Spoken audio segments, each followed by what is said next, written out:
Orukungano rwaba rurekerero kushuganisa ebina by'emyuga eyo matemba gihangari ya Uganda hamwe n'ebina ebyo muri ntungamo kandi okushomesa nangwa bakegamwe habinte bona bakubasa kwejunisa okugira ngo ebina byabo by'emyuga byakorakorana. Daniel Twachira okurwa mu ofisi y'omujukiro wa president yashaba abantu aba okose sente n'ebina byabo by'emyuga omu kutungura amaka gabo nangwa n'ebyanga byabo. We take that message that this time we are going to fight poverty. How are we going to fight them is mindset change. To sensitize our communities about these government programs and how we are going to benefit from them. Yayongera yahige binebi okwejunisa byabo n'ebya gavumenti okurwanisa abanyaji kandi yashobora ku gavumenti yaresire binebi okugira ngo ekurakuranise emyuga y'abantu bono mbyanga kandi no kureta hemetarye mwene. These people are performing. They are becoming the eye of other emyuga of other districts. We have to implement the constitution.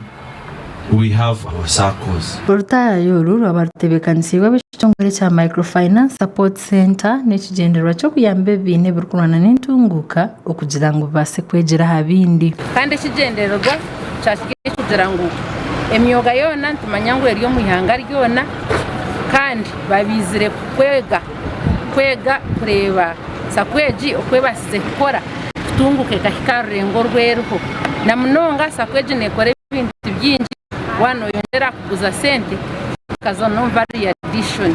Maxwell Adoko Aman chairman w'ekibiina kya Lira Municipality Carpenters emyuga sako yashoborazmwe ahashongezi baretire kuzo mu rutaya yoru. Purpose was one, to come and learn from them as they also learn from us the best practices that probably we are not practicing there and also they are not practicing here.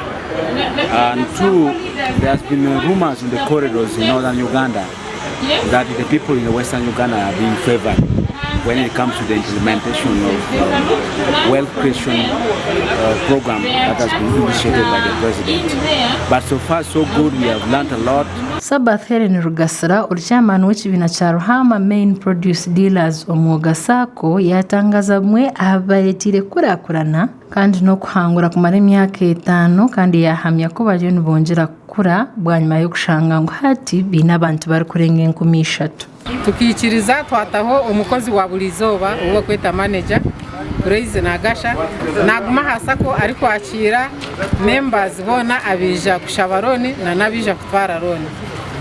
Twineho buciko bwa sako akabodi twineho aka supervisor twineho aka vetting twineho na karonis.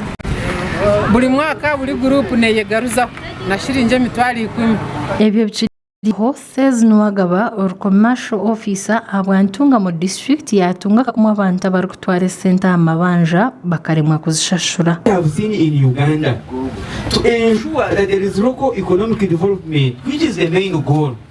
Every key stakeholder must do his or her role. We as members of a MIOGA program, the beneficiaries, we need to do our part. What is our part? Take money, pay back. Buy shares as is required. Save as is required. Ebina birukurenga 10 nibyo byabasa kujo mu rutaya yoru okurwa mu matemba gihanga ga Uganda ahari Dokoro North Welders emyuga sako Moroto North Women Entrepreneur n'ebindi nyamwinji kandi eki cyaba kigendereye kushanjura kushomeswa kw'abantu abine emyuga etarukushana okurwa mu bicweka bitari bumwe na bumwe okwetorora Uganda yona.